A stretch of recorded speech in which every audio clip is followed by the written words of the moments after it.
آج کا جو ہمارا سیشن ہے یہ زیارات مقامات مقدسہ حرمین شریفین کی زیارات سے متعلق ہے کہ آپ جب وہاں پر جائیں گے تو خواہش یہ ہوتی ہے کہ مسجد الحرام، مکہ مکرمہ، مسجد نبوی اور مدینہ منورہ سے متعلق جس قدر ہو سکے ہم زیارات کے بارے میں پتہ ہو، اتھینٹک معلومات ہو ہمیں، اور ایسا نہ ہو کہ وہاں پر جا کر جو بس والا ٹیکسی والا ہمیں بتا دے بس اسی کو ہم سچ سمجھتے ہوئے معاملات کو آگے چلائیں۔ کوشش کرتے ہیں انشاءاللہ بہتر انداز میں آپ کے سامنے پیش کر سکیں۔ مجبوری ہے، نہیں ہو پاتا۔ بہرحال ان مقامات مقدسہ کے بیان کا مقصد یہ ہے کہ یہاں حاضری دینے سے پہلے زائرین ان مقامات کے بارے میں ضروری تفصیلات سے واقف ہو تاکہ حاضری کے دوران ان کی اہمیت سے پوری طرح فائدہ اٹھایا جا سکے۔ تو سب سے پہلے تو آپ حضرات کے سامنے یہ اسکرین ہے، یہ اسکرین ہے یہاں پر آپ سب حضرات کے سامنے کچھ مقامات کی نشاندہی ہے۔ یہ صرف اس لیے بتائی گئی ہے تاکہ آپ کو ایک تو یہ کچھ یہاں کے فاصلوں کے اعتبار سے پتہ چل سکے، دوسرا جیسے پچھلی نشست میں نے کہا تھا کہ جب مسجد الحرام میں آئے عمرے کے لیے آپ تو یہاں پر کسی نہ کسی پوائنٹ کو نشاندہی کے لیے طے کر لیں تاکہ گھر والوں سے بچھڑنے کی صورت میں ملنا آپ حضرات کا یہاں پر آسان ہو سکے۔ ایسے ہی مطاف کے اندر کچھ مقامات ہے جس سے پتہ چلتا ہے، ہم بار بار کہتے ہیں جو لوگ پہلی دفعہ جا رہے ہیں کہ حجر اسود یہ ہے تو صفا اس طرف ہے، تو باب بیت اللہ اس طرف ہے، حتیم اس طرف ہے، تو یہاں تصویر سے چیزیں واضح آپ کے سامنے ہو جاتی ہیں چیزیں۔ آج کی نشست میں سب سے پہلے ہم مسجد الحرام انشاءاللہ اس کو پہلے ڈسکس کریں گے، پھر مکہ مکرمہ کی جو زیارت دیکھیں گے۔ بیت اللہ معظمہ، مکرمہ، مشرفہ، ہمارے دلوں میں دھڑکتا ہے، یہ ہر بندے کی خواہش ہوتی ہے اس کو دیکھیں۔ اس کی کچھ تاریخ ہے۔ یہ بیت اللہ جو آج ہم دیکھ رہے ہیں کیا صدیوں سے ایسا ہے، پہلے دن سے ایسا تھا یا کچھ اور معاملات تھے؟ دیکھیں اس بیت اللہ کی تعمیر سب سے پہلے ملائکہ نے کی تھی، فرشتوں نے۔ بیت المعمور کے بالکل نیچے حضرت آدم علیہ السلام کی پیدائش سے پہلے اس کی تعمیر ہوئی تھی۔ اس کے بعد جو دوسری تعمیر ہوئی، دیکھیں ابھی میں نے ایک مشورہ کیا تھا ساتھیوں سے، وہ یہ کیا تھا کہ ہمارے پاس دو آپشن ہیں۔ ایک تو یہ کہ ہم ہر چیز کی اس قدر تفصیل کریں کہ ہم 2 سوا 2 گھنٹے میں جب اس کو معاملات کو ختم کریں تو 10 12 زیارت پوری ہو سکے، لیکن جتنی ہو ساری تفصیل کے ساتھ ہو۔ دوسرا آپشن یہ تھا کہ ہم بہت ساری زیارات کو کور کریں، تفصیل تھوڑی کم کر دیں۔ تو ساتھیوں نے مشورہ دیا کہ زیارات زیادہ ہونی چاہے، تفصیل بھلے تھوڑی کم ہو جائے۔ خواہش تو میری ہمیشہ سے یہ رہتی ہے حج کے سیزن میں، بس اللہ کرے کہ کسی سیزن میں معاملہ بن جائے کہ ہمارا دیکھیں یہ 4 نشستوں پر یہ پروگرام آج ہوا ہے، یہاں پر یہ تیسری نشست چل رہی ہے، ایک نشست اور باقی ہے۔ خواہش تو یہ ہے کہ کم از کم 18 سے 20 نشستوں پر یہ پروگرام ہو اور ہر نشست ہماری قریب 1.5 گھنٹے کی ہو، جس میں مکمل طور پر ہر چیز کی تفصیل ہو، اور ہم ہفتے میں 3 یا 4 نشستیں کریں وقت طے کر کے ساتھیوں کے ساتھ، جس میں سہولت ہو ساتھیوں کو، اور وہ آئیں جب یہاں سے جائیں نا کوئی تشنگی باقی نہ رہے، وہاں جانے کے بعد آپ کو لگے کہ مجھ سے بڑا علامہ کوئی نہیں، میں تو ہر چیز کے بارے میں جانتا ہوں۔ پھر بندے کو عبادت میں بھی مزہ آتا ہے، وہاں جا کر وہاں رہنے میں بھی مزہ آتا ہے، لیکن بہرحال خواہش پوری اس لیے نہیں ہوتی، ہمارے حاجی تھوڑے سے بے قدرے ہوتے ہیں، 2 نشست سے 3 نشستوں کے بعد وہ سمجھتے ہیں کہ ہم نے سب کچھ سیکھ لیا ہے، پھر وہ تھوڑا سا غفلت کرتے ہیں اور ان چیزوں سے پیچھے ہٹنا شروع ہوتے ہیں، تو نتیجہ پھر ہم بھی ان چیزوں کو چھوڑنا شروع کر دیتے ہیں۔ بہرحال تو ہم کوشش کریں گے اس مختصر وقت میں زیادہ سے زیادہ زیارات کو کور کریں۔ تو دوسری تعمیر جو ہوئی تھی وہ حضرت آدم علیہ السلام نے کی تھی۔ حضرت جبرائیل علیہ السلام اللہ کے حکم سے تشریف لائے اور انہوں نے اس بیت اللہ کے مقام کی نشاندہی خط کھینچ کر، لائن کھینچ کر کی تھی۔ پھر اما حوا اور حضرت آدم علیہ السلام نے کھدائی شروع کی یہاں تک کہ پانی نکل آیا۔ اس کے بعد جو دیواریں ہیں اس کی تعمیر ان دونوں حضرات نے شروع کر دی۔ پھر کچھ عرصے کے بعد درمیان میں تعمیر ہوتی رہی، مشہور تعمیرات بتا رہا ہوں۔ حضرت ابراہیم اور حضرت اسماعیل علیہ السلام کی تعمیر کا مشہور قصہ آپ لوگوں نے سنا ہوگا۔ اگلی تعمیر وہ ہوئی تھی، ان کے لیے آسمان سے خیمہ اترا تھا۔ اس خیمے میں 2 دروازے ہوا کرتے تھے، ایک دروازہ تو آپ دیکھ چکے ہیں، دوسرا دروازہ انشاءاللہ میں آگے آپ کو بتاؤں گا کہاں پر تھا۔ تو وہ خیمہ اترا تھا ماڈل کے طور پر، پھر اس کی تعمیر ان دونوں حضرات نے کی تھی. آپ حضرات کے پتہ ہے پورا قصہ، بچپن سے ہم اسلامیات کی کتابوں میں سنتے آ رہے ہیں وہ. پھر اگلی تعمیر جرہم اور عمالقہ، یہ دو قبیلے تھے عرب کے، ان لوگوں نے کی تھی، اس لیے کہ بیت اللہ بالکل منہدم ہو چکا تھا. مکمل طور پر تعمیر انہوں نے کی. ان کے بعد چل رہے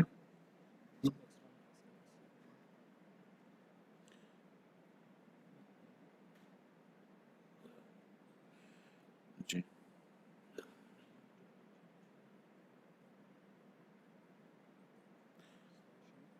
جی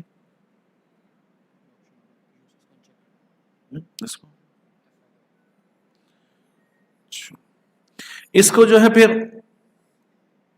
قصی بن کلاب، یہ نبی اکرم صلی اللہ علیہ وسلم کے جد رابع تھے، قریب 130 سال پہلے ان سے اس وقت کے حکمراں اٹھائی کہ بیت اللہ کی تعمیر میں 1 روپیہ بھی حرام کا نہیں لگائیں گے، بالکل حلال کا پیسہ لگے گا. حلال کا پیسہ لگا کر انہوں نے تعمیرات شروع کر دی، حتیٰ کہ ایک وقت ایسا ہے کہ پیسہ ختم ہو گیا ان کے پاس. اب انہوں نے کیا کیا کہ بیت اللہ کی تعمیر جہاں تک پہنچی تھی وہیں پر دیوار کھڑی کر دی، یعنی بیت اللہ چھوٹا رہ گیا. جو حضرت آدم علیہ الصلوۃ والسلام، حضرت ابراہیم علیہ الصلوۃ والسلام نے تعمیر کی تھی اس سے تھوڑا سا چھوٹا رہ گیا. اس تعمیر میں اللہ کے نبی صلی اللہ علیہ وسلم خود بھی شامل تھے. حجر اسود کا واقعہ آپ کو یاد ہوگا کس طرح اس کو نصب کیا گیا تھا. اور ایک کام اور انہوں نے کیا تھا کہ جو دوسرا دروازہ تھا وہ انہوں نے بند کر دیا تھا بیت اللہ کا، آج تک بند ہے وہ. تیسرا کام یہ کیا تھا کہ اس دروازے کو انہوں نے اونچا کر دیا، جیسے کہ آج کل آپ کو نظر آتا ہے کہ ہمارے ہاتھ قد آدم سے بھی اوپر جا کر یہ دروازہ کھلتا ہے. اور حتیم والا حصہ یہ بیت اللہ میں شامل تھا، وہ اب بیت اللہ سے باہر ہو گیا.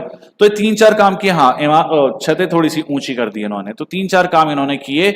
اس کے بعد دور آتا ہے حضرت عبداللہ بن زبیر رضی اللہ عنہما کا. اور وہی بند ہو گیا نا حضرت، نہیں بار بار مناسب نہیں ہے ایسا کرنا.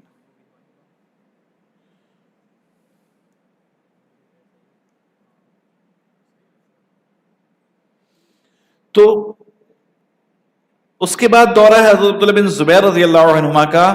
یہ اما عائشہ صدیقہ رضی اللہ عنہا کے بھانجے تھے. نبی اکرم صلی اللہ علیہ وسلم کے گھر میں بار بار ان کا آنا جانا ہوتا تھا، تو اکثر سنا کرتے تھے کہ اللہ کے نبی صلی اللہ علیہ وسلم کی کچھ خواہش تھی بیت اللہ سے متعلق. کیا خواہش تھی؟ پہلی خواہش تو یہ تھی کہ آپ صلی اللہ علیہ وسلم چاہتے تھے کہ بیت اللہ اپنی اصل تعمیر پر آ جائے، یعنی جو بیت اللہ کا حصہ باہر رہ گیا ہے وہ بیت اللہ میں شامل ہو جائے. دوسرا یہ کہ جو پیچھے والا دروازہ ہے جو بند ہو گیا اس کو دوبارہ کھول دیا جائے. اور تیسرا یہ کہ جو موجودہ دروازہ ہے جو اتنا اونچا کر دیا گیا اس کو زمین تک لے آئے تاکہ جو اندر جانا چاہے جا سکے. لیکن آپ صلی اللہ علیہ وسلم کے دور میں یہ کام ہوا نہیں. عبداللہ بن زبیر رضی اللہ عنہما جب حکمراں بنے اور انہوں نے پھر استخارہ کیا 3 دن. استخارے کے بعد انہوں نے اس کام پر عمل درآمد شروع کر دیا اور تینوں کام کر گزرے. وہ بیت اللہ کی دیواروں کو تھوڑا اونچا کر دیا انہوں نے، بیت اللہ کی دیواروں کو تھوڑا سا انہوں نے اونچا کر دیا، اور اس کے بعد انہوں نے کیا کیا، دروازے کو نیچے کر دیا اور پیچھے والا جو دروازہ تھا اس کو بھی کھول دیا. لیکن یہ ترتیب کچھ زیادہ اثر رہی نہیں. ان کو حجاج بن یوسف نے شہید کر دیا، اور حجاج بن یوسف جب گورنر بنا انہوں نے ملک بن مروان کو غالباً خط لکھا کہ یہ تبدیلیاں ہوئی تھی. تو انہوں نے یہ لکھا حجاج بن یوسف کو کہ بیت اللہ کی جو اونچائی ہے اس کو برقرار رکھا جائے، حتیم والا حصہ دوبارہ ایک طرف کر دیا جائے، دروازہ پیچھے والا بند کر دیا جائے، یہ والا دروازہ دوبارہ اوپر کر دیا جائے. تو ایسا ہی معاملہ ہو گیا. تو خلاصہ یہ کہ وقتاً فوقتاً یہ تبدیلیاں ہوتی رہیں. اس کے بعد دور آیا خلیفہ ہارون رشید کا. ہارون رشید ایک اللہ والا بادشاہ تھا. جب ان کا دور آیا تو انہوں نے چاہا کہ دوبارہ عبداللہ بن زبیر رضی اللہ عنہما والی عمارت کو اسی ترتیب پر لے آیا جائے. لیکن اس وقت کے علماء نے ان کو منع کر دیا کہ بادشاہ آپ چونکہ اس وقت اس قابل ہیں کہ سارا کچھ کر سکتے ہیں، لیکن لوگوں کے لیے مثال بنے، آپ نہ کریں، بیت اللہ کو اسی حال پر چھوڑ دیں، یہی اللہ کی مرضی سمجھیے. ورنہ ہوگا یہ کہ ہر آنے والا حکمراں یہی کرتا رہے گا کہ اپنی مرضی کے مطابق چیزوں کو تبدیل کرتا رہے گا. تو ہارون رشید نے اس بات کو مانا اور اس کو اسی حال پہ چھوڑ دیا. پھر اس کے بعد جو تعمیر ہوئی وہ سلطان بادشاہ ترک، جس کو ہم کہتے ہیں ترکوں کی حکومت جو چلی تھی، وہ مشہور ترین تعمیر اس کے بعد ہوئی. اور اس تعمیر کے بعد خادم حرمین شریفین جو شاہ فہد تھے، انہوں نے سب سے بڑی تعمیر بیت اللہ کی. اور اس تعمیر کی خاص بات یہ ہے کہ گھنٹوں تک بیت اللہ کی تزئین و آرائش کی گئی، اندر لکڑی کا بہت سارا کام کیا گیا، لیکن ایک لمحے کے لیے بھی طواف کو روکا نہیں گیا. اور اس تعمیر کی خاص بات یہ ہے کہ اس میں 2 پاکستانی انجینئرز، ایک خالد بن وحید صاحب اور ایک جاوید صاحب، یہ 2 پاکستانی انجینئرز اس تعمیر میں شامل تھے، جو ظاہر سی بات ہے پاکستان کے لیے ایک اعزاز کی بات ہے. اور یہ آخری تعمیر ہے. اس کے بعد اب کچھ نہ کچھ ایکسٹینشنز یہاں پر ہوتی رہتی ہیں. تو یہ کچھ تعمیرات تھی بیت اللہ کی جو آپ حضرات کو بتانا مقصد تھی. اگلے حجر اسود. ہر بندے کی خواہش یہ ہوتی ہے کہ حجر اسود کو بوسہ دیں، اور اس کی زیارت کا ہر بندے کو اشتیاق رہتا ہے. آنا شروع ہوا، اسکرین آنا شروع ہوئی. تو حجر اسود جو ہے جنت سے اترا ہوا پتھر ہے. نبی اکرم صلی اللہ علیہ وسلم نے فرمایا، حدیث مبارکہ ہے کہ حجر اسود جنت سے نازل ہوا. تو کیا یہ حجر اسود ابھی ویسا ہی ہے جیسا نازل ہوا تھا؟ نہیں، ایسا نہیں ہے، بلکہ اس کے ساتھ بھی کچھ معاملات ہوئے ہیں. یہ جن لوگوں کو شوق ہے نا حجر اسود کا بوسہ دینے کا، یہ ان لوگوں کے لیے اسپیشل سلائیڈ رکھیے، تھوڑا سا سن لیں اور اس کے بعد پھر اگر دل چاہتا ہے تو اس کا بوسہ ضرور دیں. حجر اسود اسکینر ہے. دیکھیں اسکینر، جو دل ہے نا یہاں پر، اس کی ایک طرح سے سمجھ لیں اسکین کر لیا جاتا ہے. علماء فرماتے ہیں کہ جب حجر اسود پر بوسہ دینے جاؤ نا تو دل پاک صاف کر کے جاؤ، نیت کو بالکل صاف کر کے جاؤ، توبہ طائب ہو کر جاؤ. کیوں؟ اس کی وجہ بتا رہا ہوں میں آگے. کہ اللہ کے نبی صلی اللہ علیہ وسلم نے فرمایا کہ جب جنت سے حجر اسود دنیا میں اتارا گیا تو وہ دودھ سے زیادہ سفید تھا، لیکن بنی آدم کے گناہوں نے اسے سیاہ کر دیا، کالا کر دیا. دودھ سے زیادہ سفید اور چمکدار یہ پتھر تھا. تو علماء فرماتے ہیں کہ دیکھیں بندے کے گناہوں کے اثرات کو دیکھیں کہ جنت سے اترے ہوئے پتھر کو ان گناہوں نے سیاہ کر دیا. ہم تو صرف ایک بوسہ دیتے ہیں. تو جو شخص اپنی پوری زندگی گناہوں میں گزارتا ہے اس کے اپنے دل کی کیفیت کیا ہوگی؟ تو گناہ انسان کے دل کو کالا کر دیتے ہیں، جس نے جنت کے پتھر تک کو کالا کر دیا. تو گناہوں سے بار بار توبہ کرتے رہنا چاہیے. مجھے بتائیں اور اچھا جی، اس کے ساتھ بھی کچھ واقعات ہوئے کہ عبداللہ بن زبیر رضی اللہ عنہما کے دور میں بیت اللہ پر سنگباری پتھراؤ ہوا تھا اور حجر اسود کے کئی ٹکڑے ہو گئے تھے، پتھر ٹوٹ گیا تھا. اور اس کے علاوہ بھی کئی حادثات ہوتے رہے ہیں حجر اسود کے ساتھ، بیت اللہ کے ساتھ. ظاہر سی بات ہے دشمن ہر دور میں رہے. بھی کچھ عرصے پہلے بھی آپ کو پتا ہوگا کہ ہمارے جو ضیاء صاحب کے دور میں بھی وہاں پر معاملات کچھ ہوئے تھے. تو ہر دور میں کچھ نہ کچھ ہوتا رہا ہے. تو بہرحال یہ پتھر مختلف ادوار میں اس کے ساتھ کچھ نہ کچھ برتاؤ ہوتا رہا. 1336 ہجری میں اس کے چھوٹے بڑے ٹکڑے کچھ سامنے آئے اور علامہ طاہر قردی رحمۃ اللہ علیہ نے اس کے 8 ٹکڑوں کی وضاحت کی اس پیپر پر نقشہ بنا کر. اب آپ کے سامنے جو حجر اسود وہاں موجود ہے پورا کا پورا حجر اسود نہیں ہے، بلکہ اس کے اندر جیسے کہ آپ کو یہاں پر نظر آ رہے ہیں چھوٹے چھوٹے 8 پتھر، بس یہی یہاں پر 8 پتھر موجود ہیں. لہذا جب آپ یہ دیکھیں، یہ آپ حجر اسود کا بوسہ دینے جائیں تو دیکھ لیں کہ آپ بوسہ کہاں دے رہے ہیں. ایسا نہ آپ سائٹوں پہ جا کر یہ بوسہ دے رہے ہوں. یہ 8 چھوٹے بڑے پتھر ہیں اس کے اندر، بس یہی حجر اسود ہے. باقی حجر اسود کے ٹکڑے کہاں گئے نہیں پتا، کسی کو بھی کچھ معلوم نہیں ہے. اس کے علاوہ تاریخ میں کئی واقعات ایسے ملتے ہیں کہ حجر اسود کو چرا بھی لیا گیا، یہاں سے چوری بھی ہوتا رہا پتھر یہاں سے. اور ایک طبقہ تھا، باطل فرقہ تھا، کرامتی جسے کہتے ہیں، انہوں نے اس پتھر کو یہاں سے چوری کیا اور بیت اللہ میں آئے، حجاج کو شہید کیا اور حجر اسود لے کر چلے گئے. اور تقریباً 22 سال کا عرصہ حجر اسود بیت اللہ سے دور رہا. اس کے بعد وہ لمبا قصہ ہے کہ کیسے ان سے دوبارہ حجر اسود کو واپس لیا گیا، پھر نصب کیا گیا، وہ ایک الگ تفصیل ہے. لیکن بہرحال 22 سال تک حجر اسود بیت اللہ سے دور رہا. اور میں نے جو عرض کیا تھا کہ اپنے دل کو صاف کر کے بیت اللہ پر جائیں اور حجر اسود کو بوسہ دیں، وہ اس حدیث کی بنا پر میں نے آپ سے کہا تھا کہ اللہ کے نبی صلی اللہ علیہ وسلم نے فرمایا کہ اللہ کی قسم اللہ تعالیٰ اسے قیامت کو اٹھائے گا تو اس کی 2 آنکھیں ہوں گی. جن سے یہ دیکھے گا، اور زبان ہوگی جس سے بولے گا، اور ہر اس شخص کی گواہی دے گا جس نے اس کا حقیقی استلام کیا ہوگا. تو یہ پتھر گواہی دے گا اس شخص کی جو بوسہ دے گا. تو دو باتیں، ایک تو گواہی آپ کے حق میں ہوگی کہ اس بندے نے بیت اللہ کی زیارت کی، طواف کیا اور بوسہ دیا. دوسرا آپ کے خلاف بھی ہو سکتا ہے کہ جب آپ نے بوسہ دیا اس وقت آپ کے دل میں نفاق ہو، آپ کے دل میں بغض ہو، آپ کے دل میں کینہ ہو. کون سا مسلمان اس سے فارغ ہے؟ تو توبہ کر کے جائیں، صدقہ دے کر جائیں، ایمان کی تجدید کر کے جائیں، دل کو صاف کر کے جائیں، استغفار کر کے جائیں جب بھی بوسہ دینے جائیں. تو یہ کچھ تفصیل تھی حجر اسود سے متعلق. باب کعبہ، باب کعبہ سے متعلق میں نے آپ سے عرض کیا کہ اب حضرت ابراہیم علیہ الصلوۃ والسلام کے لیے جب آسمان سے خیمہ اتارا گیا تھا، اس کے دو دروازے تھے. اب ہر بندہ چاہتا ہے کہ اس دروازے پر آئیں، دعائیں مانگے، پروردگار سے استغفار کریں، اپنے دل کو ٹھنڈا کریں. مسئلہ یہ ہے کہ ایک تو یہ اونچا اتنا ہے کہ صرف ہاتھ جاتا، وہ بھی 6 فٹ کے بندے کا، 5 فٹ کے بندے کا تو ہاتھ بھی نہیں جاتا اس کے اوپر. دوسرا یہ کہ رش اس قدر زیادہ ہوتا ہے کہ موقع نہیں ملتا، خاص کر خواتین کو. تو اس دروازے کے جتنے فضائل ہیں نا، وہ صرف اس دروازے کے نہیں، دونوں دروازوں، کیونکہ بیت اللہ کے 2 دروازے تھے. دوسرا دروازہ کون سا ہے؟ اسی دروازے کے بالکل پیچھے والی سائڈ، رکن یمانی کے ساتھ. دیکھیں یہاں پر آپ کو بلاکس کی ترتیب بھی مختلف نظر آ رہی ہوگی. یہ کچھ عرصے پہلے سوشل میڈیا پر وائرل بھی ہو گئی تھی یہ تصویر. یہ بلاکس کی ترتیب آپ کو کچھ مختلف نظر آ رہی ہے. یہ سعودی گورنمنٹ کا احسان ہے ہمارے اوپر کہ انہوں نے تعمیرات کی وجہ سے چیزوں کو ختم تو کر دیا، لیکن نشانیاں ضرور رکھی ان تمام چیزوں کی. تو جو حضرات چاہتے ہیں کہ باب کعبہ سے متعلق جتنے فضائل تھے ان کو حاصل کرنا چاہتے ہیں، باب کعبہ پر جا کر وہ اس دروازے پر آ جائیں، یہاں آ کر ان فضائل کو حاصل کریں. بات دونوں ایک ہی ہے، بس وہ دروازہ واضح نظر آتا، یہ نظر نہیں آتا. تو اس مقام پر آ کر دعائیں بھی کریں، استغفار بھی کریں، اللہ سے مانگے بھی، اپنے دلوں کو ٹھنڈا کریں.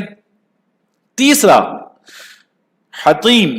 حطیم کہا جاتا ہے یہ جو ڈی شیپ بنا ہوا ہے بیت اللہ کے ساتھ، اس کو حطیم کہا جاتا ہے. اور میں نے جو عرض کیا تھا آپ سے کہ بیت اللہ کی تعمیر کے دوران جو قریش نے تعمیر کی تھی، بیت اللہ کا کچھ حصہ بیت اللہ سے باہر رہ گیا ان کے پاس پیسہ نہ ہونے کی وجہ سے. تو وہ جو حصہ باہر رہ گیا تو اس سائڈ کا باہر رہ گیا جو حطیم کے اندر ہے.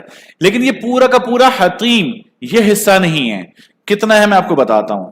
اس سے پہلے سمجھیے کہ اللہ کے نبی صلی اللہ علیہ وسلم کی یہ خواہش تھی نا، جیسے میں نے آپ سے عرض کیا تھا، وہ فرماتے تھے کہ اگر تمہاری قوم کے لوگوں نے نیا نیا کفر نہ چھوڑا ہوتا، معاشرے سے فرماتے تھے، اور مجھے یہ ڈرنا ہوتا کہ یہ انہیں ناگوار لگے گا، تو میں حطیم کی دیواروں کو بیت اللہ میں داخل کر دیتا اور اس کے دروازے کو زمین سے ملا دیتا. یہ اللہ کے نبی صلی اللہ علیہ وسلم بار بار اس کی خواہش کا اظہار کیا کرتے تھے. لیکن ٹھیک ہے، اللہ کی منشا اسی میں تھی. شاید یہ ہم گنہگاروں کے لیے ایک آسانی ہے. اگر یہ اندر شامل ہو جاتا تو ہم میں سے کون شخص ہے جس کو بیت اللہ کے اندر نماز کا موقع ملتا؟ کوئی بھی نہیں تھا. شاید کوئی شاذ و نادر کا دکا بندہ اندر جا سکتا. شاید ہمارے اس امت کے لیے ایک اچھا کام ہو گیا کہ یہ حصہ باہر ہی رہ گیا. کیوں؟ اس لیے کہ ایک مرتبہ عائشہ صدیقہ رضی اللہ عنہا نے فرمایا اللہ کے نبی سے کہ میں اندر نماز پڑھنا چاہتی ہوں بیت اللہ کے اندر. آپ صلی اللہ علیہ وسلم نے میرا ہاتھ پکڑا اور مجھے حطیم میں داخل کر کے فرمایا کہ اگر تم خانہ کعبہ میں داخل ہونا چاہو اور نماز ادا کرنا چاہو تو یہاں پر نماز ادا کر لو، اس لیے کہ یہ بھی بیت اللہ کا ایک حصہ ہے. تو حقیقتاً صرف فضائل کے اعتبار سے نہیں، حقیقتاً بیت اللہ کا یہ حصہ ہے. اب وہ کون سا حصہ ہے وہ میں آپ کو بتا دیتا ہوں. دیکھیں آگے ایک مصلی رکھا ہوا ہے، بس قریب اتنی ہی جگہ یہ بیت اللہ کا حصہ ہے. باقی جتنا بھی حصہ ہے سارا اضافی ہے. تو اگر اندر جانے کا موقع ملتا ہے، آج کل لائن لگتی ہے وہاں پر، تو گھنٹہ پونا گھنٹہ لگ جاتا ہے لائن میں لگ جائیں اور اندر جانے کا موقع ملے تو کوشش کریں کہ سب سے اگلی والی صف میں 1.5 پونے 2 صف یہ صف ہے اتنی کہ جہاں پر آپ جا کر نماز ادا کریں، وہاں پر دعائیں مانگے. تو یہ حصہ ہے جو بیت اللہ کا حصہ باہر رہ گیا ہے. باقی بھی حتیم کا حصہ ہے، تو بہرحال موقع ملے تو اس جگہ پر آپ نماز ادا کریں. آگے چلتے ہیں. اوقات نماز کا تعین. اللہ جل شانہ نے ارشاد فرمایا ان الصلاۃ کانت علی المؤمنین کتابا موقوتا، کہ بے شک نماز مسلمانوں کے ذمے ایک ایسا فریضہ ہے جو وقت کا پابند ہے. اب آپ نے سب نے قصہ سنا ہوگا کہ معراج کا سفر ہوا جہاں پر نمازوں کا تحفہ ملا. اب نمازوں کا تحفہ تو مل گیا، نماز اللہ کے نبی صلی اللہ علیہ وسلم لے کر تو آ گئے، لیکن نماز پڑھنی کیسے ہے یہ سکھانا بھی یہ بھی باقی تھا. تو اللہ کے نبی صلی اللہ علیہ وسلم فرماتے ہیں کہ امنی جبریل علیہ الصلوۃ والسلام عند البیت مرتين، کہ حضرت جبرائیل علیہ السلام نے امام بن کر خانہ کعبہ کے نزدیک مجھے 2 مرتبہ دن میں نماز پڑھائی. یعنی حضرت جبرائیل علیہ السلام امام بنے اور پیچھے اللہ کے نبی صلی اللہ علیہ وسلم نے نماز پڑھی. تو اللہ کی طرف سے حضرت جبرائیل علیہ السلام کو بھیجا گیا. ابو داؤد شریف کی روایت ہے یہ. اور انہوں نے اللہ کے نبی کو نمازیں، کتنی نمازیں؟ 10 نمازیں. پہلے دن تشریف لائے ہر نماز کے ابتدائی وقت میں جب وقت داخل ہوتا ہے، دوسرے دن تشریف لائے ہر نماز کے آخر وقت میں جس وقت نماز کا وقت ختم ہوتا ہے. تو 2 نمازوں کے اوقات میں 10 نمازیں انہوں نے ادا کی. اب یہ مقام کون سا تھا؟ کچھ سال پہلے تک اس جگہ پر جس کو مصلی جبرائیل کہا جاتا ہے، ایک چھوٹا سا کھڈا گڑھا ہوا کرتا تھا جو 2 میٹر چوڑا، 1 میٹر لمبا، کچھ 22-23 سینٹی میٹر پتہ نہیں میٹر گہرا ہوا کرتا تھا. یہ نقصان یہ ہوتا تھا کہ طواف کے دوران لوگ اس سے ٹکرا کر گر جایا کرتے تھے. دیکھیں تصویر میں آپ کو نظر آ رہا ہے، زوم کر کے یہاں پر دیکھ لیں. ابھی بھی کوئی خاتون ہے یا واللہ علم کون ہے جو اس میں نماز پڑھ رہی تھی. تو یہ گڑھا ہوا کرتا تھا یہاں پر جس میں نماز ادا کی جاتی تھی کہ یہ مصلی جبرائیل ہے. اب یہ گڑھا تو بند کر دیا گیا اور اس کی جگہ پر یہ بھورے ٹائل لگا دیے گئے، جو اس بات کی نشانی، یہ شاذروان کہلاتا ہے، یہ جو ڈھلان ہے نا اس کے ساتھ یہ لگا دیا گیا. یہ اس بات کی نشاندہی کہ یہ وہ مقام ہے جہاں پر اللہ کے نبی صلی اللہ علیہ وسلم کو حضرت جبرائیل علیہ السلام نے 2 دن امامت فرمائی تھی. اس کو مصلی جبرائیل کہا جاتا ہے. تھوڑی کوشش کرنے سے موقع مل جاتا ہے، بندہ یہاں پر نماز پڑھ سکتا ہے. معراج کی ابتدا سب نے قصہ سنا ہوا. قصہ سنانا مقصد نہیں ہے، مقصد ہے اس جگہ کے بارے میں بتانا. حضرت ام ہانی رضی اللہ عنہا نبی پاک صلی اللہ علیہ وسلم کی چچزاد بہن تھی. اللہ کے نبی صلی اللہ علیہ وسلم ان کے گھر آرام فرما رہے تھے کہ حضرت جبرائیل علیہ السلام چھت پھاڑتے ہوئے آئے اور اللہ کے نبی صلی اللہ علیہ وسلم کو لے کر گئے، حتیم میں لے کر آئے. پھر قصہ لمبا کہ سینہ شق کیا گیا اور جو بھی کچھ کیا گیا، معراج کا سفر ہوا. بہرحال جس گھر میں جو جگہ ام ہانی رضی اللہ عنہا کی تھی اس جگہ گورنمنٹ نے یہ 2 ستون بنا دیے گئے اور ابھی پچھلے 2-3 سالوں میں دوبارہ نئی تعمیر ہوئی جس میں یہ ستون بھی ہٹا دیے گئے اور ان ستونوں کی جگہ یہ نئے ستون وہاں پر لگا دیے گئے. نشانی اس کی یہ کہ گیٹ نمبر 1 اور 95 کے درمیان میں جب آپ داخل ہوں گے، گیٹ نمبر 1 سے سیدھا آتے جائیں، مطاف کی سیڑھیاں جیسے ہی اترتے ہیں ان سیڑھیوں کے ساتھ یہ 2 پلر الگ ہی کلر کے آپ کو نظر آ رہے ہوں گے یہاں پر. تو یہ نشانی ہے اس جگہ کی کہ یہاں پر حضرت ام ہانی رضی اللہ عنہا کا گھر ہوا کرتا تھا جو نبی پاک صلی اللہ علیہ وسلم کی چچازاد بہن تھی اور یہی سے معراج کی ابتدا ہوئی تھی. موقع ملے یہاں پر جا کر نوافل ادا کریں، لیکن کوئی فضیلت والا معاملہ نہیں ہے، بس بندہ اپنے شوق سے وہاں پر جا کر نوافل ادا کر سکتا ہے. اس کے علاوہ اما خدیجہ رضی اللہ عنہا کا گھر، جب مروہ پہاڑی پر آپ کا عمرہ مکمل ہوتا ہے، مروہ پہاڑی سے باہر نکلیں گے آپ تو یہ دیکھیں پیچھے بیت الخلاء ہے ساری، یہ بیت الخلاء بنے. اس سے تھوڑا سا اس طرف یہ جو ایریا ہے اما خدیجہ رضی اللہ عنہا کا گھر ہوا کرتا تھا. یہی وہ گھر ہے، قریب اللہ کے نبی صلی اللہ علیہ وسلم نے 29 سال اس گھر میں گزارے قریب، اور ان کی تمام شہزادیوں کی پیدائش بھی اسی گھر میں ہوئی ہے. تو موقع ملے تو یہاں پر بھی جائیں. اس گھر میں ہوا یہ کہ بعد میں یہاں پر ایک مسجد بنا دی گئی. پھر ہارون رشید کے دور میں ہارون رشید کی والدہ انہوں نے یہاں پر ایک لڑکیوں کا مدرسہ بنایا. بعد میں یہاں پر ایک لائبریری بنا دی گئی. اس کے بعد جب حرم کی تعمیر ہوئی تو وہ تمام کی تمام چیزوں کو منہدم کر کے اب یہاں پر صحن ہے. اکثر حجاج یہاں پر بیٹھتے ہیں اسی نیت کے ساتھ، ایک تو آرام بھی کر لیتے ہیں، عمرے سے تھک چکے ہوتے ہیں، اور دوسرا ایک اس نیت کے ساتھ یہاں پر بیٹھتے ہیں کہ چلے برکات حاصل ہوگی. اگلی زیارت ہماری دار ارقم. دار ارقم سے متعلق آپ نے اکثر سنا ہوگا، صحابی رسول تھے ارقم بن ابی الارقم رضی اللہ عنہ، ان کی نسبت سے ہے. آپ نے قصہ سنا ہوگا، دو باتیں سنی ہوں گی. ایک تو یہ کہ ابتدائی اسلام میں جب کچھ صحابہ کرام مسلمان ہوئے تھے رضی اللہ عنہم اجمعین، تو کسی ایسی جگہ کی ضرورت پڑی جہاں پر مسلمان بیٹھ کر مشورے کر سکیں اور یہ طے کر سکیں کہ اب ہم نے دین کو کیسے پھیلانا ہے، نمازیں کیسے پڑھنی ہے، سارے معاملات طے کرنے کی ایک جگہ چاہیے تھی. تو ان صحابی نے اپنا گھر پیش کیا اور یہاں پر خفیہ مشاورت اور میٹنگز ہوا کرتی تھی اس جگہ کے اوپر. اور یہی وہ گھر ہے جہاں پر حضرت عمر فاروق رضی اللہ عنہ نے اسلام قبول کیا تھا، اسی گھر کے اندر. یہ گھر کہاں پر ہے؟ جب صفا پہاڑی پر آپ جائیں گے تو اس سے مشرقی جانب تھوڑا سا نیچے کر کے گیٹ نمبر 17 آپ کو نظر آئے گا.